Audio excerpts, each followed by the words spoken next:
Mais uma vez apenas uma linha. Era a 47ª tentativa. Eu sabia o número exato porque anotava tudo em um caderninho pequeno, escondido no fundo da caixa de maquiagem. Victor nem desconfiava desse meu ritual silencioso. E por que ele precisaria saber? Sempre dizia que eu exagerava nos dramas. Uma luz fria de março mal conseguia atravessar a cortina de tule. Sentada na beirada da banheira, eu apertava na mão aquele pedaço de plástico que mais uma vez trazia a resposta que eu não queria. O relógio marcava 6h15. Ainda faltavam 45 minutos até o momento em que eu teria que sair dali com um sorriso indiferente, fingindo que tudo estava bem. Enrolei o teste com cuidado em papel higiênico e o enterrei no fundo do lixo, onde Victor não pudesse ver. Para que lembrá-lo de mais um fracasso? Em 4 anos aprendi a esconder a decepção. Às vezes parecia que minha vida se resumia a isso, disfarçar o que sentia por trás de uma máscara de tranquilidade. 4 anos. Quantos médicos já havíamos consultado? 15? 16? Mais de 150 mil rublos jogados fora como lágrimas e esperanças que desciam pelo ralo. Hormônios, injeções, dietas especiais. 3 viagens a Deveyevo, a mais marcante delas quando a vovó Ania, que Deus a tenha, me deu seus brincos de prata com turquesa. Use, Krishnosha. Eles vão trazer felicidade na maternidade, disse ela. Agora, os brincos repousavam na caixa de joias, ao lado do caderninho com as anotações. No primeiro ano, Victor e eu encaramos tudo como uma aventura. Vamos tentar, ele dizia, chegando mais cedo do trabalho nos dias férteis. Na época ele ainda era assistente de gerência e tinha horários mais flexíveis. Até ríamos quando fiz o primeiro teste caseiro. Não se apresse, tudo tem sua hora, ele murmava, abraçando meus ombros. Mas os dias viraram meses, os meses se transformaram em anos. Ele foi promovido a gerente, e os dias de ovulação deixaram de ser prioridade em sua agenda. Na cozinha, o barulho da cafeteira ligando sinalizava que Victor já estava acordado. Joguei água fria no rosto, tentando apagar os vestígios das lágrimas matinais. Era hora de interpretar mais um dia a esposa perfeita do bancoário de sucesso, aquela que não tinha problemas. Bom dia, ele disse, de pé junto à janela, alto e impecável na camisa branca engomada. 15 minutos antes eu chorava no banheiro, agora deveria sorrir e perguntar sobre seus compromissos. Bom dia, respondi, pegando o pão para as torradas. Hoje é um dia cheio. Reunião com a matriz às 10, depois encontro com clientes importantes. Chego tarde, não me espere. Tomou um gole de café sem olhar para mim. Uma conversa rotineira, quase um script. Nenhuma pergunta sobre o teste da manhã. Talvez ele tivesse esquecido. Ou simplesmente não quisesse começar o dia com mais notícias. Ou será que já não ligava mais? Quando a porta se fechou atrás dele, tirei os brincos da vovó da caixa. A turquesa, opaca na prata desgastada, parecia um fragmento de céu de verão. Por favor, me ajudem, sussurrei, colocando-os nas orelhas. No escritório do Banco Mercúrio, o cheiro de café fresco se misturava a um perfume doce demais. Minha mesa ficava perto da janela, um pequeno privilégio de sênior. Cristina, as novas notas fiscais chegaram. Dá uma olhada, pediu Lena, minha colega, deixando uma pasta sobre a mesa. Ai, que brincos bonitos! Nunca vi você com eles. São da minha avó, respondi, tocando sem querer a orelha. Uma herança de família. Lena sentou na ponta da mesa, com aquele sorriso tímido que sempre antecedia a mesma pergunta. E aí, novidades? Fez uma pausa como se as duas soubéssemos do que se tratava. Sobre, você sabe. Algo dentro de mim estremeceu, mas mantive o rosto impassível. Em 4 anos aprendi a responder sem deixar transparecer a dor. Ainda não encolhi os ombros. Cada coisa a seu tempo. Claro, claro, ela concordou apressada. Vocês dois são jovens, têm tempo. Minha filha só engravidou aos 32. Diz que primeiro quis fazer carreira. Lena se sentia desconfortável, e eu via isso. Não queria me magoar, só não entendia como era acordar todo mês com esperança e dormir com o coração partido. Como era contar os dias do ciclo com precisão de relógio. Como era chorar no travesseiro enquanto o marido dormia de costas. Bom, vou trabalhar, ela deu um tapinha no meu ombro e voltou para sua mesa. Eu me afundei nas notas fiscais, tentando me concentrar nos números em vez do vazio que crescia dentro de mim. O dia arrastava-se sem fim. Às 5 da tarde só queria me enfiar debaixo das cobertas. Mas em casa me esperava a geladeira vazia e o recado de Victor. Compra algo para o jantar, chego tarde. No supermercado, um cheiro forte de defumados me deixou enjoada de repente. Estranho, pois normalmente eu adorava aquele aroma. Afastei-me rápido para a sessão de laticínios, mas a náusea não passava. Deve ser cansaço, pensei, pegando queijo e iogurte sem prestar atenção. Victor chegou perto da meia-noite, cheirando a colônia cara, a reuniões e algo mais, quase imperceptível, mas que me incomodava. Jogou o paletó na cadeira e caiu no sofá, esgotado. Como foi o dia? Perguntei, sentando ao lado. Exaustivo, ele esfregou a testa. A matriz mandou metas impossíveis para o trimestre. Vamos ter que nos virar. Assenti, sem saber se devia mencionar o teste. Arriscoei. Você não acha que poderíamos tentar outra clínica? Quer dizer, ele suspirou, e eu já sabia a resposta. Cristina, já rodamos todas. Todos dizem a mesma coisa. Não há problema médico, é só questão de tempo. Abriu o notebook. Não fique se torturando, vai dar certo. E mergulhou nos processos de crédito, enquanto eu olhava pela janela a nevasca de março, pensando em como o tempo escorria entre os dedos. O enjoo matinal voltou no dia seguinte e no outro também. No quarto dia, nem consegui chegar perto da cafeteira. O cheiro do café me revolvia o estômago, e tive que correr para o banheiro. Você está doente? Victor perguntou quando voltei, pálida e trêmula. Não, só uma indisposição. Deve ser o estômago, menti, mas algo mexeu dentro de mim. Não era esperança, apenas um eco fraco dela.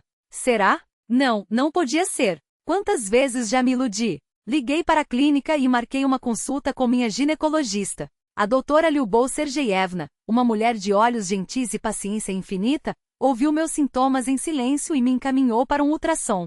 Vá ao Centro Médico 20, disse. Lá tem equipamentos bons, dá para ver direitinho. 2.800 rublos. O preço de uma esperança. Paguei sem hesitar. 4 anos de espera valiam muito mais.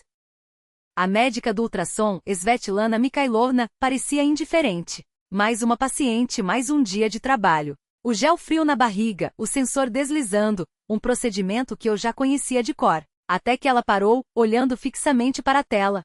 Interessantes, murmurou, e algo em sua voz me fez prender a respiração. O que você está vendo? Minha voz tremia. Ela virou o monitor na minha direção, apontando para um pontinho escuro minúsculo. Aqui está. Unas 5, 6 semanas. De repente seu tom ficou mais quente. Parabéns. Já dá para ouvir o coraçãozinho. O mundo parou. Olhei para a tela incrédula. Um pontinho. Meu pontinho. Minha gotinha de sangue. Um milagre que depois de tanto tempo finalmente. Era verdade. As palavras escaparam dos meus lábios num suspiro trêmulo, enquanto as lágrimas escorriam sem controle pelo meu rosto. É real, eu repetia, como se precisasse convencer a mim mesma. A doutora Svetlana Mikhailovna sorriu, um sorriso genuíno que iluminou seus olhos cansados.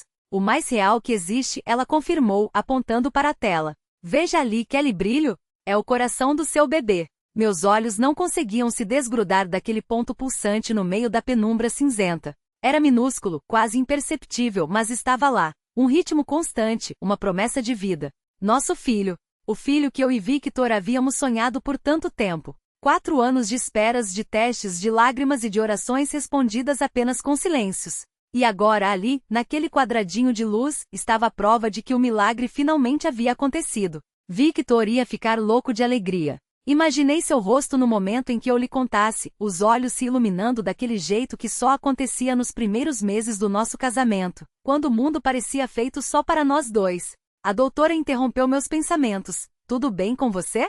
Sua voz me trouxe de volta à realidade. Assenti, enxugando as lágrimas com o dorso da mão. É que não consigo acreditar. Esperamos tanto tempo. Ela estendeu para mim uma pequena foto em preto e branco, ainda úmida da impressora. A primeira foto do seu bebê, disse, com um carinho que fez meu peito doer de gratidão. Apertei aquele papel contra o coração, como se fosse o bem mais precioso do mundo. Pela primeira vez em anos, senti uma felicidade tão pura que quase doía. O Sergiev Posad, aquelas orações que minha avó me ensinou a sussurrar nas noites de insônia, tinham funcionado. Eles me trouxeram o que eu mais desejava, a chance de ser mãe. Quando saí da clínica, levantei o rosto para o céu de março. Flocos de neve caíam devagar sobre meus cílios, derretendo nas bochechas e se misturando às lágrimas que não paravam de vir. Vamos ter um bebê, repetia mentalmente, como se temesse que a felicidade pudesse desaparecer se eu não a segurasse com força. Eu e Victor finalmente vamos ter um bebê.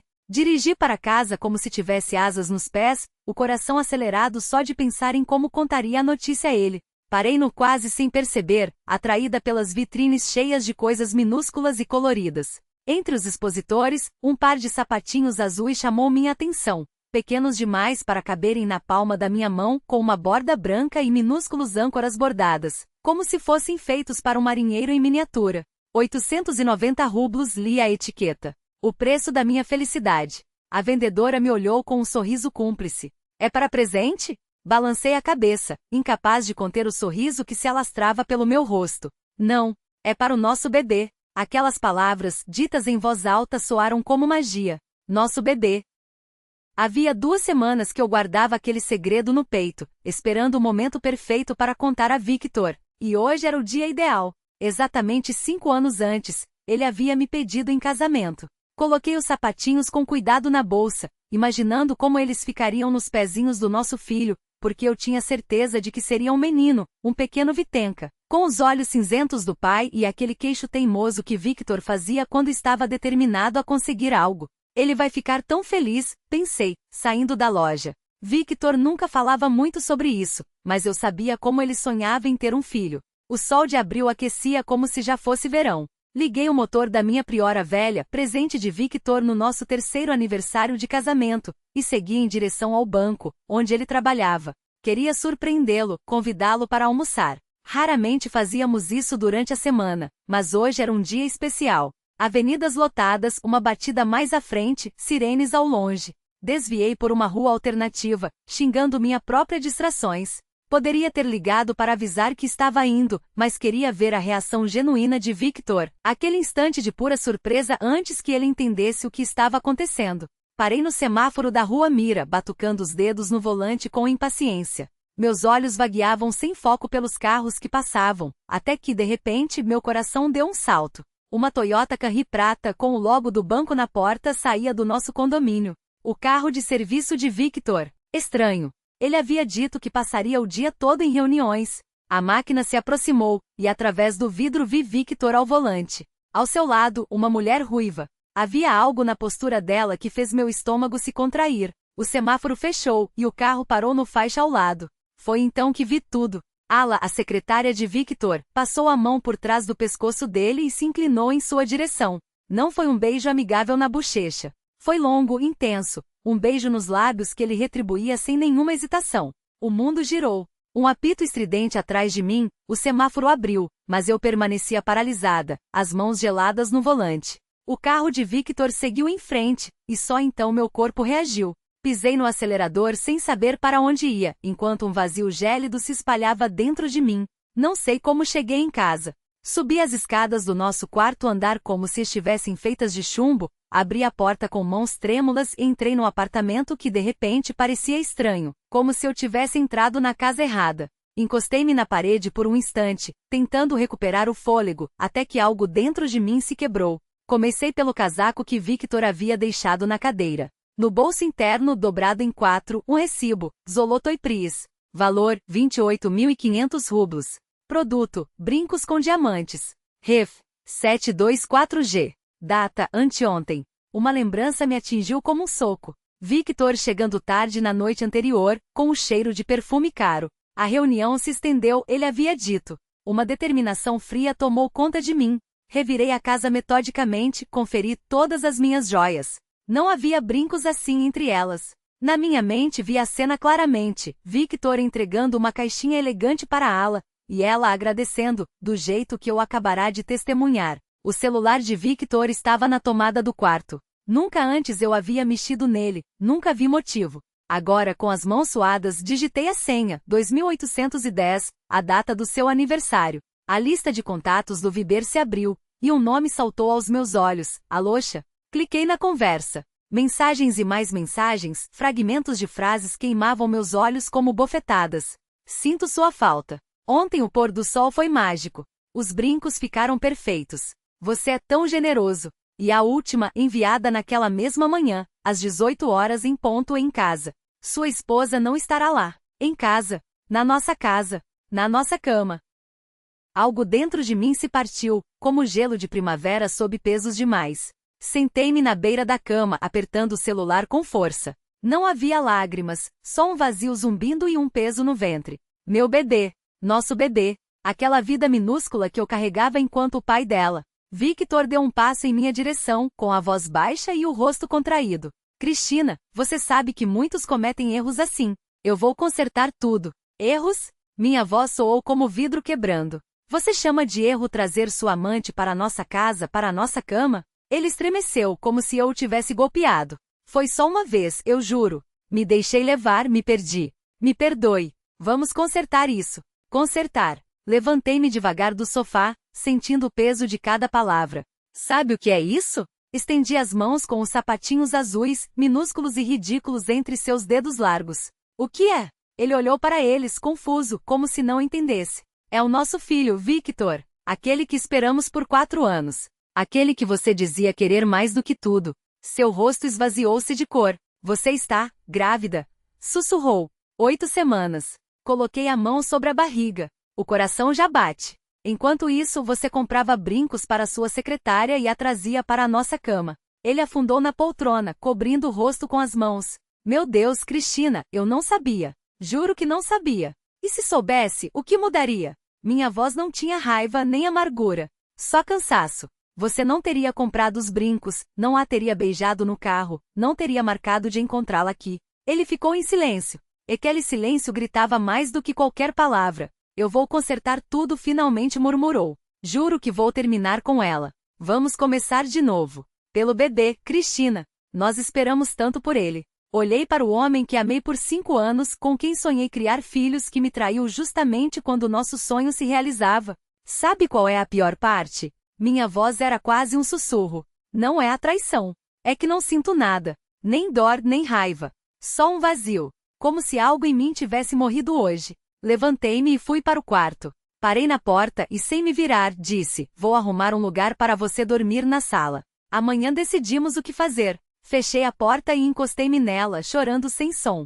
Minhas mãos se apertaram sobre a barriga, como se pudesse proteger meu pequeno tesouro de todo o caos lá fora. Vai ficar tudo bem, meu amor, sussurrei. Nós vamos conseguir. Prometo que você será feliz, não importa o que aconteça. A noite se arrastou, interminável. A chuva batia no beiral como um metrônomo implacável. Em algum canto do apartamento, Victor andava de um lado para outro, o chão rangendo sob seus passos. Eu ficava deitada, olhando para o teto sem conseguir dormir. Por volta das 3 da manhã, ouvi uma batida suave na porta. Cristina! Sua voz estava quebrada. Vamos conversar, por favor. Não respondi. Para que falar? Que palavras poderiam mudar o que já estava tão claro? Mas ele não desistiu. A maçaneta girou, e a luz fraca do corredor desenhou sua silhueta na porta. Eu sei que fiz algo horrível, começou, sentando-se na beira da cama. Mas foi um momento de loucura. Uma coisa passageira. A Lina não significa nada para mim. E eu?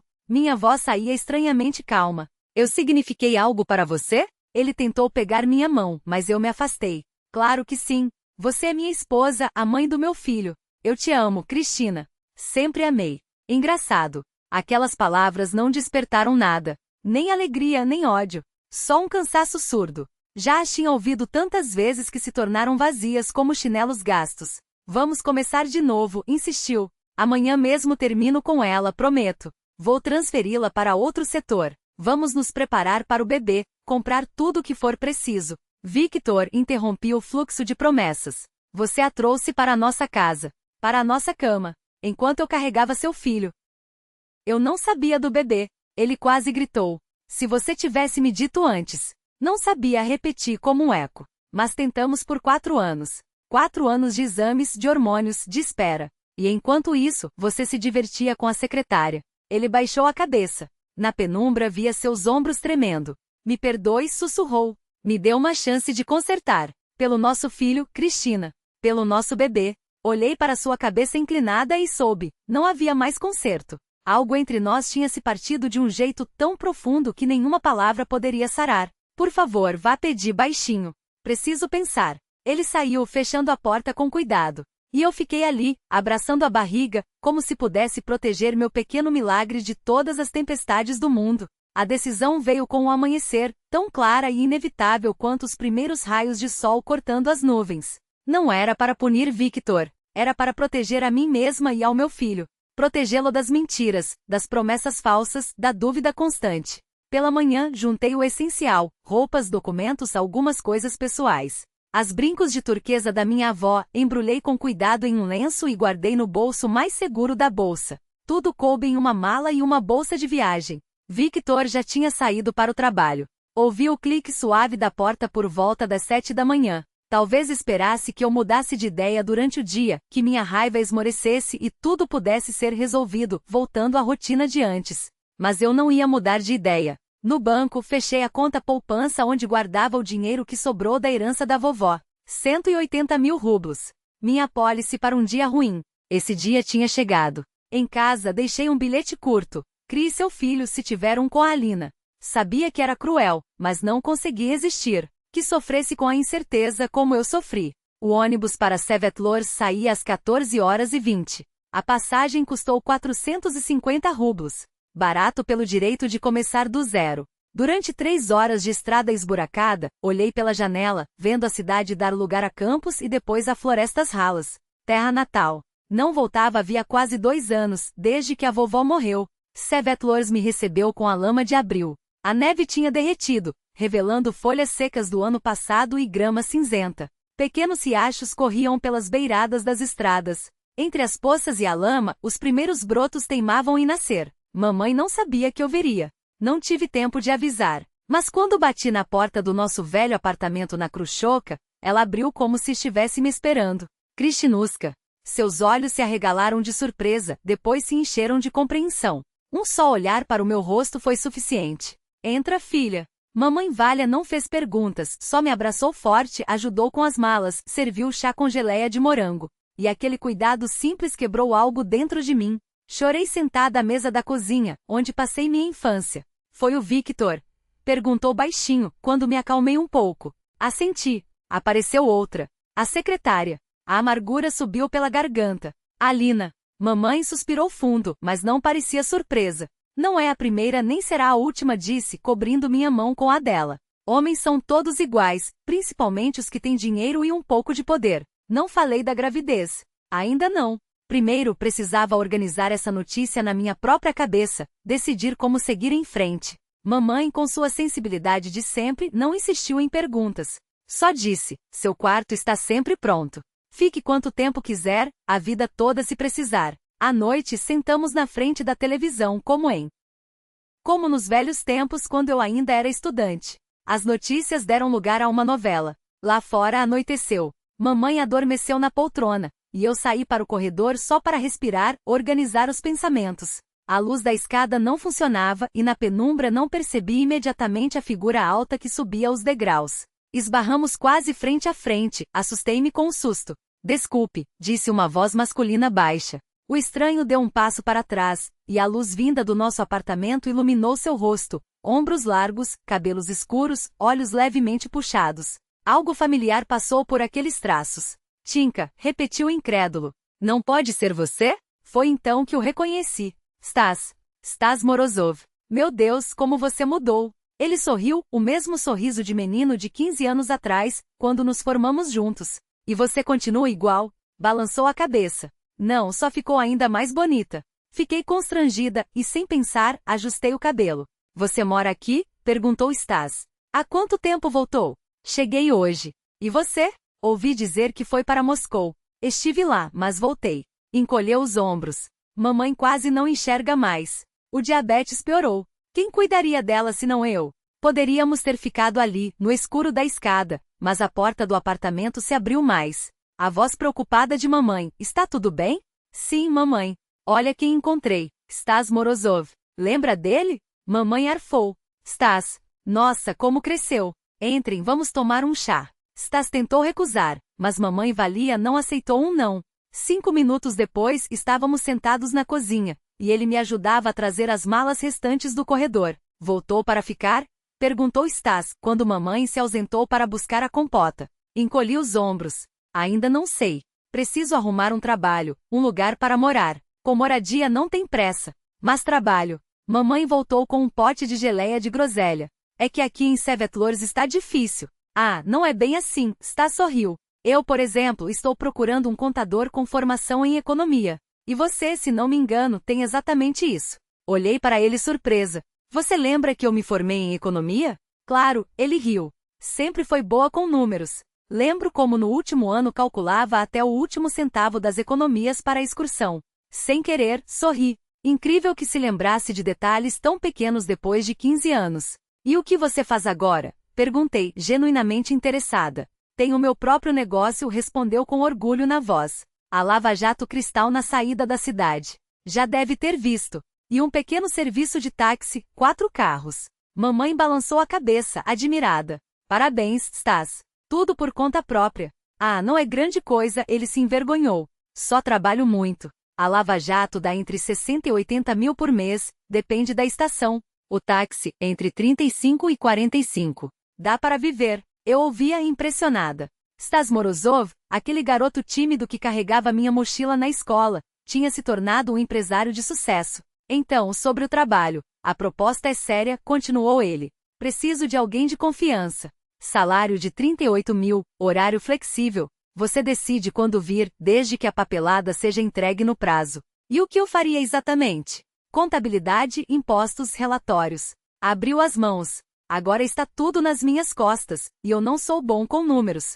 Sempre aparecem multas por atraso. Pensei. A oferta era tentadora. Na capital ganhava 42 mil, mas com horário rígido e supervisão constante.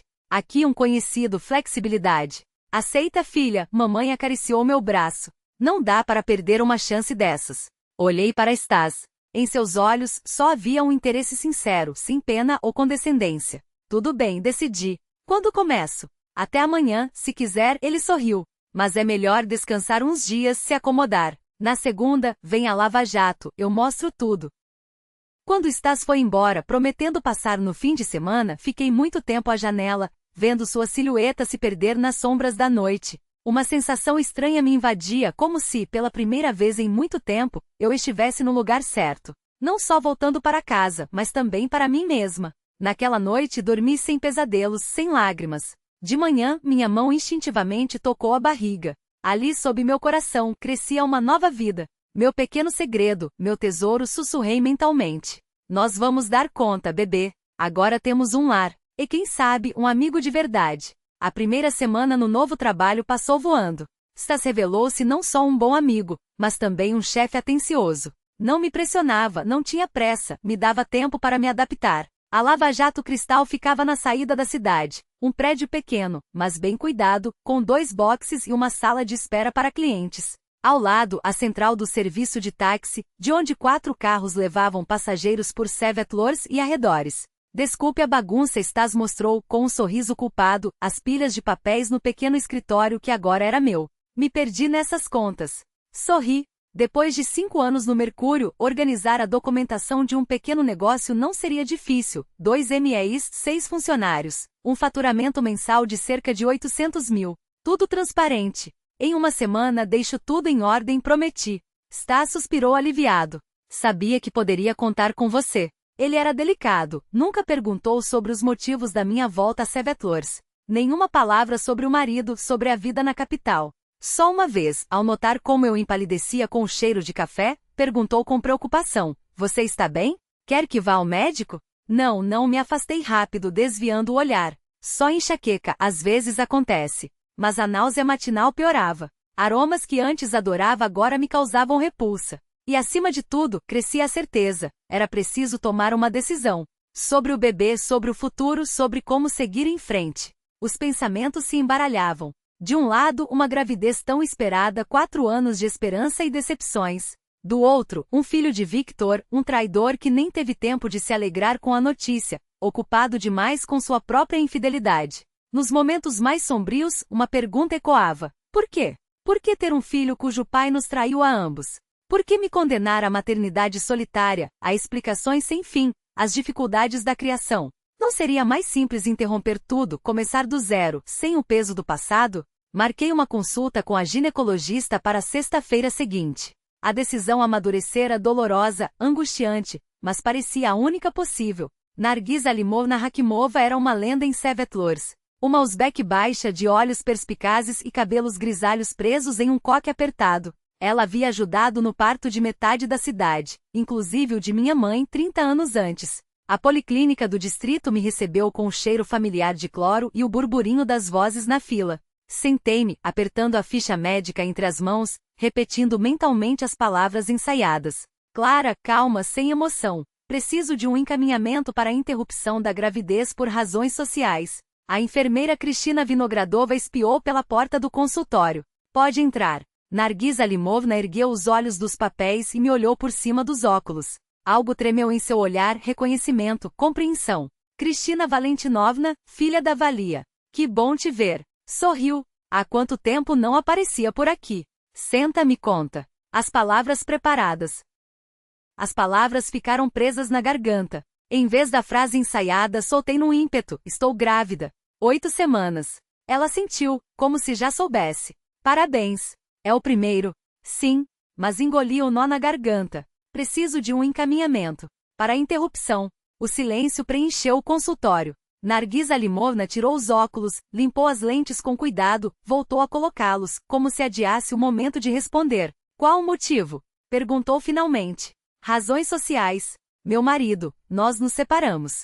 Ela me olhou longo tempo, suspirou. Filha, você sonhou com um bebê por 4 anos. Eu me lembro de tudo. Sua mãe me contava. Sua voz cortou como uma bofetada. Você quer matar essa criança por causa de um homem que não presta? Não esperava que alguém em Sevetlor soubesse das minhas tentativas frustradas de engravidar. Pequena cidade, Dushenka, ela encolheu os ombros. Aqui todos sabem de tudo.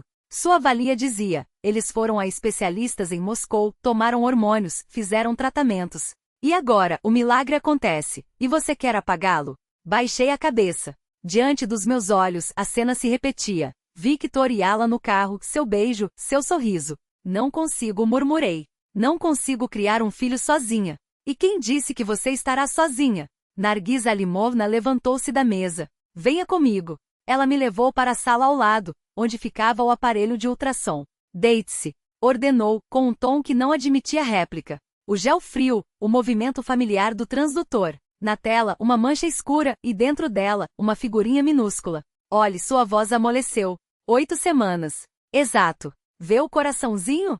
Como bate? E aqui os bracinhos se formando. Tão pequeno, como uma boneca. Observava a tela, e algo dentro de mim estremeceu. Tão frágil, tão indefeso. Esse bebê, continuou Narguis Alimovna, talvez seja o único que vai te amar incondicionalmente. Sempre, aconteça o que acontecer. O marido traiu? Dói, mas acontece. Um filho nunca. Lágrimas escorriam pelo meu rosto. Lembrei do primeiro teste da alegria que sentirá.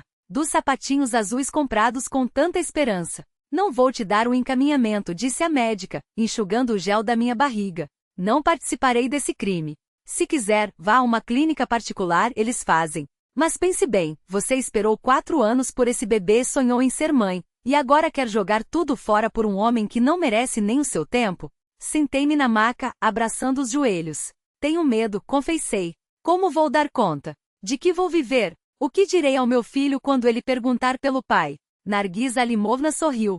Sabe quantas mães solteiras vi em 40 anos de profissão? E olha, se viram. E você tem mais facilidade. Sua mãe está aqui, você tem trabalho. E não está tão sozinha assim, piscou maliciosamente. Stas Morozov, dizem que não tira os olhos de você. Olhei a surpresa. Como sabe do Stas? Já falei, cidade pequena, Rio. A mãe dele faz acompanhamento comigo por causa do diabetes. Bom rapaz, confiável. Bem diferente do seu Mosquiche, homem de Moscou afetado. No consultório ao lado, ela preencheu um encaminhamento para exames e uma receita de vitaminas. Vou te cadastrar no pré-natal, disse com a mesma firmeza de antes. E você, pense direitinho. Não tome decisões no calor da emoção. À noite, Stas me convidou para caminhar. Você está quieta hoje, comentou, enquanto andávamos pela margem do rio Svetlaya, que batizara a cidade. Algo aconteceu? Balancei a cabeça.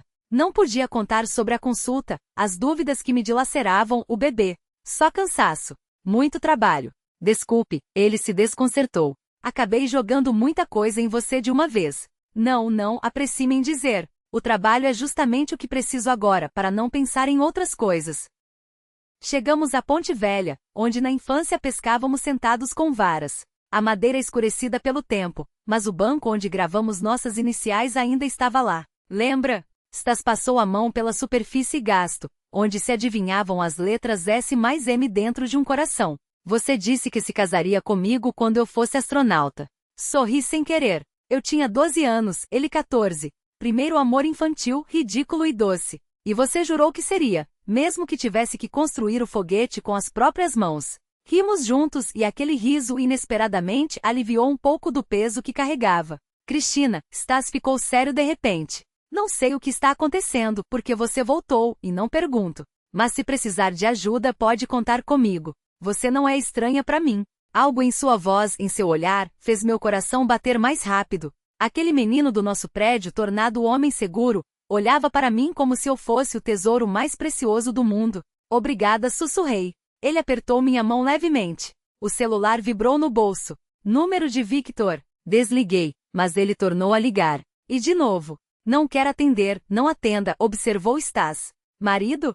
Soltei, seca. Excelência, ele assentiu com compreensão e discretamente se afastou, dando-me espaço. Respirei fundo e atendi. Fala, sou a Cristina. A voz de Victor soava aflita. Onde você está? Estou enlouquecendo. Volte, eu imploro. Vou consertar tudo, juro. Com a ala acabou. Eu a demiti. Não minta, cortei, surpresa com minha própria calma. Vi as fotos do corporativo de ontem no Instagram. Vocês ficaram ótimos juntos. Silêncio. Depois, confuso. Que fotos?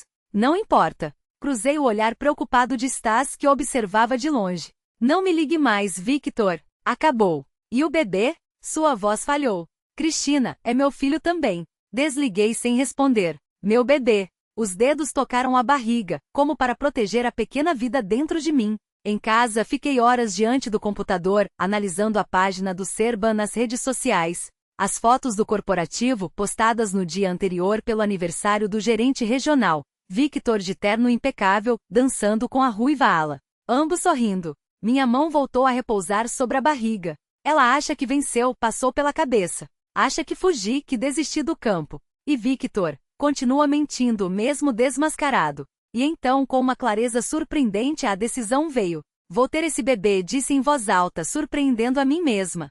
Essa criança não tem culpa de nada. E que Victor saiba, escolhi o nosso filho, não ele. Diante dos meus olhos, o rosto de Stas surgiu aberto, sincero. Suas palavras, você não é estranha para mim. Sua mão, me segurou no declive escorregadio até o rio. Sempre esteve por perto quando as coisas ficavam difíceis. Ainda na escola me defendia dos valentões, ouvia meus segredos, oferecia o ombro. E agora, 15 anos depois, reaparecia na minha vida. Seria coincidência? Ou o destino me dando uma segunda chance? Coloquei a mão na barriga e sussurrei. Vai ficar tudo bem, pequeno. Prometo. A manhã de maio amanheceu excepcionalmente clara. O sol inundava a cozinha, brincando com os reflexos nas xícaras de chá. Mamãe mexia nas panelas, enquanto eu analisava os documentos que Stas havia trazido. Ele planejava expandir o negócio, abrir um centro de balanceamento ao lado da Lava Jato. Faz sentido, comentei, folheando as planilhas. O cliente lava o carro e já aproveita para trocar os pneus. Pensei a mesma coisa, concordou Stas, observando-me trabalhar com prazer óbvio. Acho que o investimento se paga em 6 meses se tudo for organizado corretamente. Essas reuniões matinais na cozinha da mamãe viraram rotina. Stas chegava às 8, sempre com pãezinhos fresquinhos da padaria da esquina. Tomávamos chá enquanto discutíamos os negócios. Mamãe se retirava discretamente, fingindo ter mil afazeres na sala ao lado, mas eu via seu sorriso malandro. Estava no 3º mês de gestação. A náusea quase tinha passado, e agora eu esperava com o coração acelerado, o momento em que a barriga começaria a crescer. Além da mamãe, só a mãe de Stas e Nargisa Alimovna sabiam da minha situação. Não estava pronta para os olhares curiosos, os cochichos pelas costas ou as perguntas cheias de pena. Stas descobriu por acaso. Em meados de maio me flagrou na Lava Jato durante um ataque de enjoo. Mesmo assim, você precisa ir ao médico, declarou, firme, enquanto me ajudava a chegar até o escritório. Não precisa, sorri fracamente. Isso passa em 1 mês ou 2. Ele franziu a testa, confuso, até que seus olhos se arregalaram com a compreensão. Você está esperando um bebê? Assenti sem conseguir dizer palavra. O que ele diria?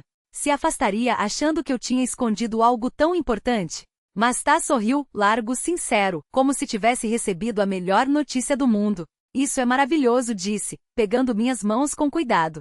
Estou tão feliz por você, Cristina. Seus olhos brilhavam com uma alegria tão genuína que senti um nó na garganta. Nenhum traço de julgamento, nenhuma sombra de reprovação, apenas felicidade pura por mim. Desde aquele dia, Stas assumiu o papel de protetor silencioso. Tirou de mim as pastas pesadas de documentos, proibiu que eu ficasse no boxe onde cheirava a gasolina e instalou um umidificador no meu escritório. É melhor para o bebê, explicava, sorrindo constrangido. Também me acompanhava às consultas no posto de saúde. Esperava no corredor, folheando revistas para gestantes com uma expressão tão séria que parecia estar estudando para uma prova.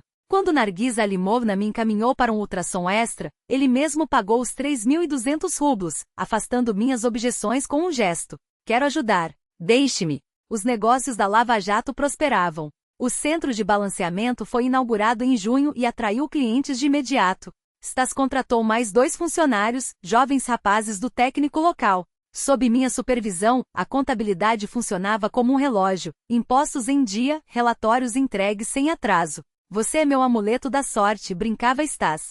Desde que você chegou, tudo dá certo. O enjoo desapareceu de vez no final de junho. Agora, todas as manhãs eu me observava no espelho com uma mistura de ansiedade e encantamento. A barriga crescia devagar, mas sem volta. Às vezes colocava a mão sobre ela, tentando sentir algum movimento, embora soubesse que ainda era cedo. Em julho, fomos até a capital da região para comprar peças para a expansão do negócio. Ao passar pela loja de artigos infantis, involuntariamente diminuiu o passo. Stas notou meu olhar e, sem hesitar, virou na direção da vitrine. Vamos entrar. Dê uma olhada no que tem para sua pequena família. Não discuti. Dentro da loja fomos envolvidos por carrinhos, berços, banheiras, um universo inteiro dedicado à nova vida que chegava. Stas examinou as especificações dos carrinhos com seriedade, fazendo perguntas detalhadas à vendedora sobre os modelos. Este aqui é bom, apontou para um transformável prateado azulado. 3 posições de encosto, amortecedores, cesta para compras. E não é pesado. O preço, 18.500 rublos, me fez estremecer. Stas, é caro demais, sussurrei. Mas é de qualidade, passou a mão pelo tecido. Para o bebê, só o melhor. Uma vendedora se aproximou. Posso ajudar em algo? É para o primeiro filho de vocês. Sorriu, confundindo-nos com um casal à espera de um bebê. Troquei um olhar com Stas. Nenhum de nós a corrigiu. Sim, para o primeiro, confirmou ele. Vamos levar este modelo. Stas. Segurei seu braço. O que você está fazendo? É um presente para o afilhado, piscou. Tenho todo o direito. No caminho de volta, observei seu perfil à espreita. Queixo firme, nariz reto, ruguinhas nos cantos dos olhos quando sorria. Sólido, tranquilo, confiável, nada parecido com o Vitor impulsivo e emocional. Se 15 anos atrás, alguém me dissesse que um dia olharia para Stas Morozov daquele jeito, jamais acreditaria. Mamãe adorava Stas. Sempre que ele aparecia, seu rosto se iluminava como uma árvore de Natal. Um genro desse só existe em contos de fada, comentou certa vez, enquanto preparávamos o jantar. Trabalhador, cuidadoso, não bebe e olha para você como se fosse um milagre. Mamãe, ele é só um amigo, ruborizei. E ainda estou casada. Por enquanto ergueu a sobrancelha com significado. Mas isso tem jeito. Embora eu ignorasse suas insinuações, algo dentro de mim se revolvia só de pensar em Stas, em suas mãos me segurando com cuidado na calçada escorregadia, em sua risada grave e contagiante, em como se curvava sobre os documentos, concentrado, a testa franzida. Agosto chegou escaldante. Minha barriga já era visível, e passei a usar vestidos soltos. Stas insistiu para que eu trabalhasse de casa nos horários mais quentes. Trazia os documentos até minha casa, buscava os relatórios prontos e, com frequência, ficava para o jantar. Em uma dessas noites propôs, vamos ao café à beira-rio amanhã. Dizem que abriram uma varanda de verão ótima. Com essa barriga, todos vão ficar olhando. Que olhem, deu de ombros. Você está linda. O café à beira-rio quase não havia mudado desde nossa juventude. As mesmas cadeiras de vime, as mesmas toalhas xadrez. Só a varanda sobre a água era nova, oferecendo uma vista deslumbrante do rio banhado pelo sol. Sentamos-nos em um canto afastado, saboreando limonada com gelo.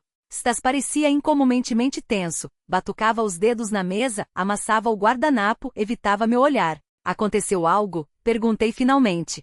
Problemas no negócio? Não, está tudo bem. Suspirou fundo. É só que, tenho algo para dizer. Tirou do bolso uma caixinha pequena, forrada de veludo, e colocou-a sobre a mesa entre nós. Cristina, sua voz tremeu. Sei que não é o momento ideal, mas não consigo mais guardar isso. Sempre te amei, desde a escola, e agora te amo ainda mais do que antes. Meu coração disparou. Olhava para a caixinha, incapaz de articular uma palavra. Case-se comigo, disse ele simples. Amarei você e seu bebê. Serei um pai para ele, se você permitir. Abriu a caixinha. Dentro, um anel singelo, um pequeno safira rodeado de minúsculos brilhantes. Nada extravagante, mas perfeito. Stas, minha voz falhou. Eu ainda sou casada. E tenho bebê. Eu sei, cobriu minha mão com a sua. Sei que é complicado, mas daremos um jeito juntos. Se você quiser. Seus olhos, abertos e honestos, brilhavam com uma esperança que me fez tremer por dentro. Na minha mente imagens se sucederam. Vitor beijando Ala, a cozinha da mamãe inundada de sol. Estás me segurando com cuidado, o carrinho na loja infantil. Sim, sussurrei. Sim, Stas, eu me casarei com você. Seu rosto se iluminou com uma alegria tão intensa que me roubou o fôlego. Com delicadeza pegou o anel e o colocou em meu dedo. 16.800 rublos. O preço do seu amor. Bem diferente dos brincos baratos de 2.850 rublos que Vitor havia comprado para Ala. Mas havia uma condição, disse eu quando as primeiras emoções se acalmaram. Primeiro, o divórcio e a documentação toda. Havia ainda uma condição que impus com firmeza, que o filho levasse o sobrenome de Vitor. Stas levantou as sobrancelhas, surpreso. Você quer que o bebê carregue o nome dele? Quero que esse canalha pague pensão pelo próprio filho, respondi acariciando a barriga. Ele precisa assumir as consequências dos seus atos. No início de setembro, entrei com o pedido de divórcio por meio de um advogado jovem, mas perspicaz, de sobrenome Sokolov. 30.000 rublos não era uma quantia pequena, mas eu estava disposta a pagar por minha liberdade. Ele vai resistir, advertiu Sokolov, analisando meus documentos. Nesses casos costuma-se arrastar o processo ao máximo. E foi exatamente o que aconteceu. Vitor faltou a 2 audiências, enviou atestados médicos alegando compromissos, pediu adiamentos. Por meio de conhecidos, soube que Ala já morava em nosso apartamento. Nas redes sociais ela postava fotos com legendas como lar, doce lar e planejando o casamento. Segundo o advogado, Vitor pretendia se divorciar por abandono do lar após 6 meses. Assim, poderia dividir os bens sem complicações. Não vai dar certo, balancei a cabeça com determinação. Tenho provas da traição.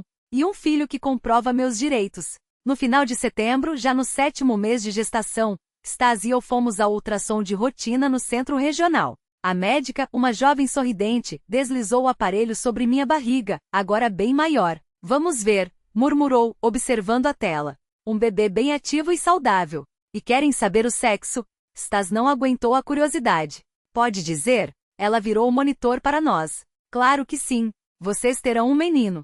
Os olhos de Stas se encheram de lágrimas enquanto fixava a imagem. Um filho, sussurrou apertando minha mão. Cristina, você terá um filho. Nós teremos um filho. No caminho para casa ele ficou estranhamente calado. Até que, de repente, soltou. Vamos chamá-lo de Pavlik, em homenagem ao seu avô. Olhei para ele, surpresa. Como você sabe do vovô Pavel? Você contou na escola. Sorriu. Que ele era herói de guerra e você o amava muito. Um nó se formou em minha garganta. Ele se lembrava de detalhes da nossa juventude. Coisas que eu mesma quase havia esquecido. Pavlik, repeti, colocando a mão na barriga.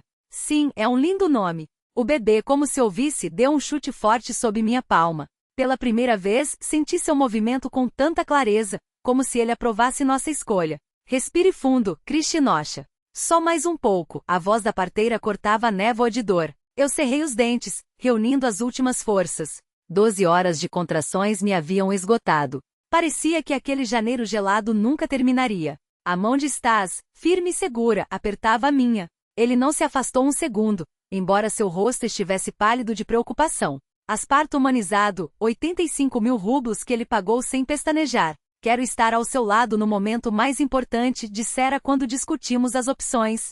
Mais um esforço, ordenou a parteira. A cabecinha já está aparecendo. O último empurrão e o mundo explodiu. Através do zumbido nos ouvidos, ouvi um choro fino e indignado. Meu filho, meu menino, minha vitória. Parabéns, sorriu a parteira mostrando o pequeno embrulho. Um guerreirinho. 3.650 gramas e 52 centímetros. Stas olhava para o bebê com uma reverência, como se visse um milagre. Lágrimas escorriam por seu rosto sem vergonha, sem esconder. Que lindo, murmurou. Cristina, ele é perfeito. Colocaram o menino em meus braços. Seu rostinho minúsculo, enrugado e vermelho, era a coisa mais bela que eu já tinha visto. Toquei com cuidado a penugem em sua cabeça. Olá, Pavlik. Bem-vindo.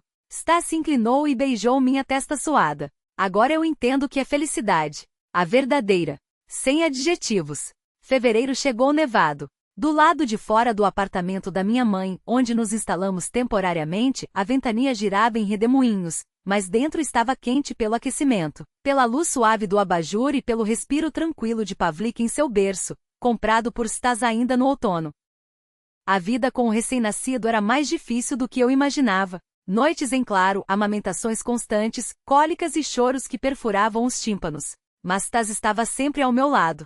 Ele se levantava para as mamadas noturnas, trocava fraldas, embalava o bebê para que eu pudesse descansar um pouco. Como você faz isso? Minha mãe perguntava, observando como ele, com destreza, enrolava o corpinho minúsculo no coeiro. Onde aprendeu? Assisti tutoriais, admitia Stas, um pouco constrangido. Quando a Cristina estava grávida, quis me preparar. Enquanto cuidávamos de Pavlik, a batalha final se aproximava. O advogado Sokolov reunia provas, extratos bancários de Vitor, registros de propriedades, comprovantes de renda. Se provarmos que a criança foi concebida durante o casamento, a paternidade será estabelecida automaticamente, explicava. E então dividiremos os bens e garantiremos a pensão. Adra. Nargiza Alimovna emitiu todos os atestados médicos necessários, confirmando a data da concepção. Agora tínhamos provas irrefutáveis. Não está com medo? Perguntou Stas na véspera da audiência, enquanto colocávamos Pavlik para dormir. Estou, admiti. Mas não há volta. Não é só pelo meu direito, é pelo futuro do Pavlik, pelo que ele merece. No fundo, porém, sabia que não era apenas uma questão de dinheiro. Queria que Vitor pagasse pela traição, que sentisse o peso das próprias escolhas. 20 de março amanheceu claro e gelado. Chegamos ao fórum regional com 1 hora de antecedência, eu, Stas, Pavlik adormecido nos braços de Stas, envolto em um macacão quente, e o advogado. O menino não fazia ideia de que sua simples presença desencadearia uma tempestade. No corredor, nos deparamos com eles, Vitor e Ala. Ela estava diferente. Os cabelos ruivos presos em um coque severo, o terno profissional não conseguindo disfarçar a barriga de 7 meses, se contássemos desde as fotos de setembro. Vitor congelou, incrédulo. Você teve o bebê? Seus olhos saltaram para o embrulho nos braços de Stas. Sentiu uma satisfação estranha ao ver o choque estampado em seu rosto. Sim, Vitya. Conheça seu filho, Pavel Viktorovich Vinogradov. Ala empalideceu, agarrando-se à parede. Como assim, filho? Você disse que ela fez um aborto. Que história é essa? Eu nunca falei isso. Vitor parecia perdido. Eu disse que era provável. Todos de pé. A sessão está aberta, interrompeu o oficial de justiça. A juíza Irina Vladimirovna Petrova, uma mulher de meia-idade com um olhar atento, examinou nossos documentos com meticulosidade profissional. Ouviu o depoimento da Dra. Nargiza, que veio especialmente de Svetlózsk para o julgamento.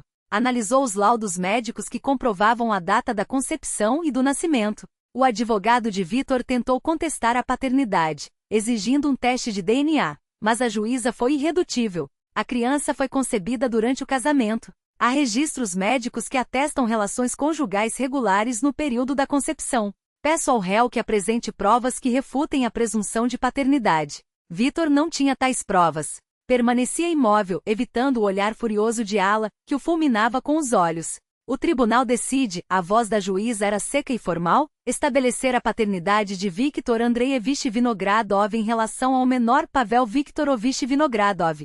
Ordena-se o pagamento de pensão alimentícia no valor de 25% da renda oficial mensal, o que corresponde a 46.250 rublos. Ala ficou de queixo caído.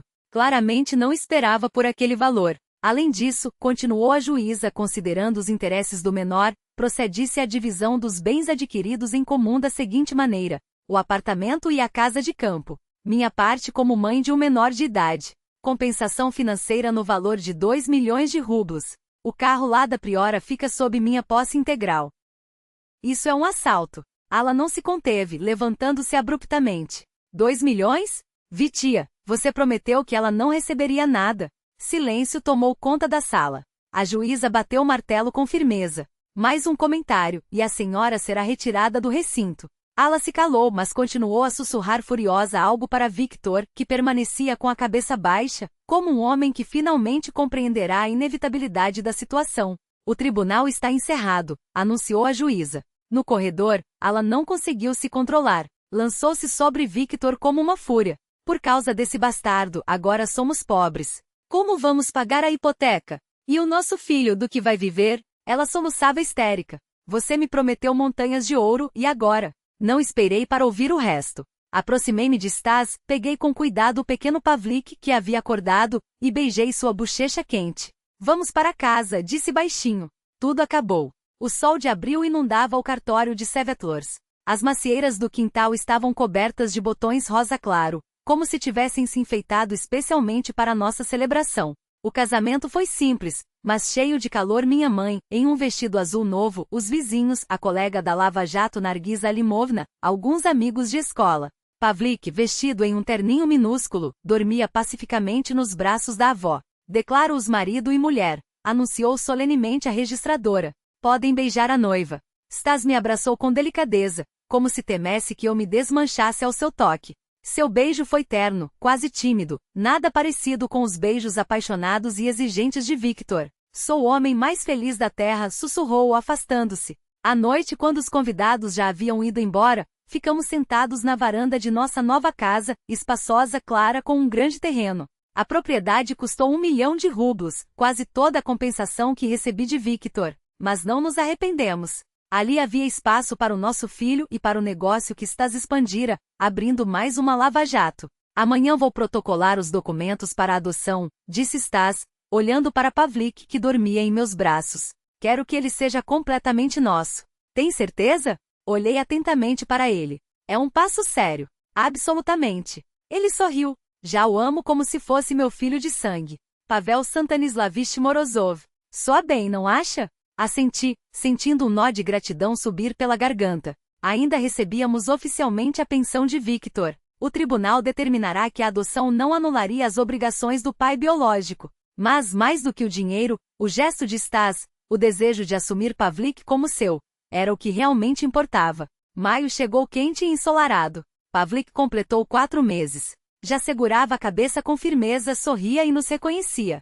Seus olhos, cinzentos como os de Victor, observavam o mundo com uma curiosidade confiante.